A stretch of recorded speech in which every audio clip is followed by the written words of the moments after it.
When I was 9, Frozen had just come out, and it was spreading all over the world, into our home, turning me and my sisters into Frozen fans. We really loved everything about the movie. The characters, the plot, Olaf, the animation, and especially the songs that drove my dad nuts after the first few weeks of Frozen fever. And being the sensible kids that we were, one day we sat down and went, "Hey, we love this movie. Let's make a play for it." And that is what we ended up doing. We had these Elsa and Anna dolls that we planned to use as puppet actors. We searched for clips for the movie on YouTube again and again because we didn't have the DVD yet, practiced all the songs yet again, argued over roles, had a reindeer ship over, and opened the same night. It was a complete disaster. First off, we had exactly 2 dolls to be used as puppets. For the rest of the characters, we stuck stickers on popsicle sticks. It was something like this, but with, for example, an Olaf sticker, roughly like this. Also, because we only found mostly clips and music videos, about 99% of our entire play was the songs. The other 1% was wondering what to say next, and then just deciding to jump to the next song. Not to mention that the reindeer was a figment of our imagination. But although I spent the whole day planning out this show, and although it failed miserably, I was as happy as if it had appeared on Broadway that night.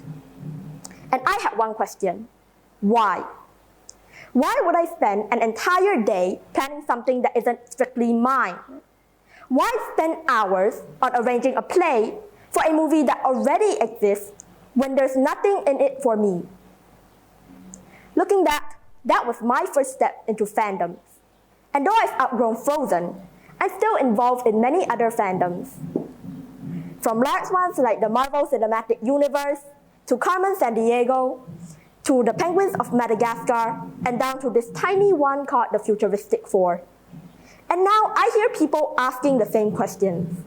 Why do you spend your time writing fan fiction when you don't get anything from it? Why do you waste your time obsessing over media when there's nothing in it for you? The only difference is that now I have answers. Now, most people's general perception of fans are either of single men who have an encyclopedic knowledge of comic books and spend all day reading them, or young girls who scream at boy band concerts. In fact, the Urban Dictionary defines fangirls as a rabid breed of human female who is obsessed with either a fictional character or an actor and have been known to glomp, grope, and tackle when encountering said obsessions. Now, obviously, the Urban Dictionary isn't the best source of definitions, but the fact that someone uploaded this very sexist and horrendously wrong definition shows that some people are very one-sided and have inaccurate views of fandoms in general. So, to start off, fans do not always fit into these 2 stereotypes. Many fans don't spend all their time being totally obsessed with their fandoms and ruining their lives in the process. They still study, play, hold down jobs, go to college, start families, hang out, and engage in other interests. Just because I'm a fan doesn't mean I quit school and just watch my favorite TV show or movie over and over again. My second point is that fans, especially fangirls, are not just obsessed with either a fictional character or an actor. While we do like the fictional characters or actors, we're also invested in things like coherent plot lines and well-built fictional worlds. We're not mindless either, like the rest of that definition suggests. We don't just absorb what fiction gives us. In fact, in my time in my various fandoms, I've probably read more critics of what could have been done better instead of support in what was actually done, some of which are genuinely well fleshed out ideas. For the rest of this talk, I'd like my audience to keep in mind that when I say fan, what I mean is a normal person who is very invested in a form of media. Now on to the big question. What's in it for you? First of all, this question annoys me very much. Whenever I hear it, the subtext is, you can't make money with fandom activities, so what's the point? Newsflash, it's called a hobby. Collecting stuff like stamps or baseball cards doesn't usually make you a ton of cash either. But it is a fun thing to do, and the same rule applies to fandom activities. Of course, although the majority of people in fandoms do not make money using fandom activities, there are plenty of other benefits to it. One of them is a sense of community. According to the Together Institute's article, what does community even mean? A community is defined as a group of people that care about each other and feel they belong together. With the rise of the internet, it's a lot easier to connect with other fandoms.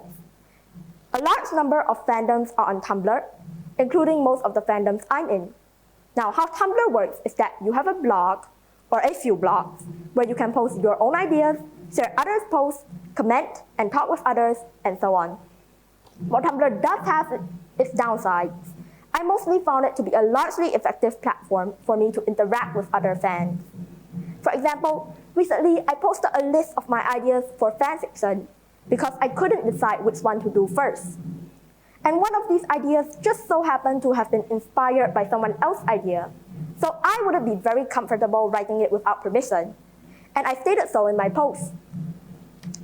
However, even though I wasn't planning to write it immediately, and thus hadn't asked for permission at the time of writing, my fellow fan popped into my inbox and told me that I was allowed to use her ideas for fanfiction. I was pleasantly surprised. I didn't even ask it. So I would say a fandom is a community because there is a group of people in a fandom who care about each other and encourage each other in both fan endeavors and sometimes life in general, and feel that they belong together. Besides that, being a fan usually helps in critical thinking. Like I mentioned earlier, fans are mindless worshippers of their chosen fandoms. In fact, there's a running joke among fans, especially fanfiction writers or fan artists, that we just throw canon, the official story, out of the window. Take the Marvel Cinematic Universe, for example. When Avengers Endgame was released last year, many people in the fandom were dissatisfied with the ending. They took to talking about how the timeline could have been fixed, what was wrong with the plot, what the studio could have done with the characters, and so on. This isn't to say that we didn't like the movie. We were just brainstorming about ways it could be better. According to Inverse, fans want to make things they love that much better. So they find something that they don't agree with, a problematic representation, or a social issue that could be highlighted. They talk about it, work with it, try to explain or understand. This is how significant social change happens. It is very hard for media creators to be able to see their own blind spots. Also, fans often analyze facts and storylines from previous movies or episodes, then come up with theories for the next part of a series. Admittedly, some fan theories can be extremely wacky, but most of them are at least plausible, and some do come true, such as the prediction that Professor Hulk would appear in Avengers Endgame or that the movie would involve time travel. Besides that, I found that being a fan helped me to improve some of my skills as well. I like writing and have written fanfiction for a few fandoms before, and here's what's in it for me, since I don't get paid to write fanfiction. It helps me improve my writing. Imagine the story is a playground. The swings are characters, the slide is the canonical or official plot, and the playhouse is the world of that story. My fanfiction plots are extensions or repairs for all this equipment. Sometimes, I'll learn that my plots don't work well with the characters, or that they don't work well with the story's world. Then I'll need to tweak something, so that everything in the playground continues to work. One day, when I want to write my own story, or build my own playground, I'll know better how to do it, and hopefully I will need to tweak things a little less. In short, writing fanfiction helps me train up my writing skill, so I can write better in the future. So far, I've published my fanfictions primarily on Archive of Our Own and fanfiction.net, where I can receive comments and reviews on my stories. Now, the first comment that I ever received was concerning my writing on a Penguins of Madagascar fanfiction I wrote when I was 12 years old, and I quote, "This is perfect. It's awesome. You're a good writer, and I can't wait to read more." When you're a 12-year-old kid who spends an hour tapping a story out, and you can't help but wonder when anyone will think your story is worth reading, that is a very powerful thing to say. Because it encourages you to go on. Even if you think your story is awful, at least you know that someone likes it, and that someone will be waiting for you to continue the story. And when you're 16, and you spend an hour tapping a story out, there's still nothing like a bit of encouragement to keep you going. And from what I've seen among writers, that's true. No matter if you're 25 or 41 or 82, in summary, fanfiction is a great springboard for me to learn to write original stories in the future, and an even better springboard for me to write stories right now. Now, there are certainly more benefits to be gained from being in a fandom, but those are the main three that I've experienced. This is not to say that fandoms are perfect. As I mentioned, fandoms are communities, and there's bound to be problems in any community. Now, I'm not going to go into detail in this talk, but I think the best way to avoid these problems would be by setting a few ground rules. First of all, do not let a fandom turn into an obsession. An obsession is when something starts taking over your life. It is when you stop caring about everything else and only care about that one thing. Obsessive fans are probably where the stereotype of all fans as this guy came from. It sounds comical, but it's dangerous because it can and will ruin your life eventually. You have so much more to live for than just your fandom. Besides that, remember that everyone in a fandom has their own thoughts and opinions on the plot and characters, and these should be respected within the bounds of reason. For example, if you think two characters make a great couple, or in fandom terms, you ship them, that's cool. If someone ships another two characters, that's also cool. As long as there's nothing inherently wrong with the thought or opinion of other people, for example, racism or sexism, then there's no absolute wrong or right with these ideas. One of the great things about fandom is how diverse it is, how everyone brings a little bit of something unique with them. So let's try not to stamp that out. Now, in conclusion, I hope that if you thought fandom was a waste of time before, you get to see it from a fan's point of view with this talk.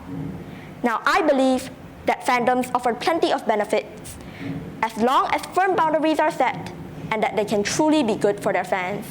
Thank you.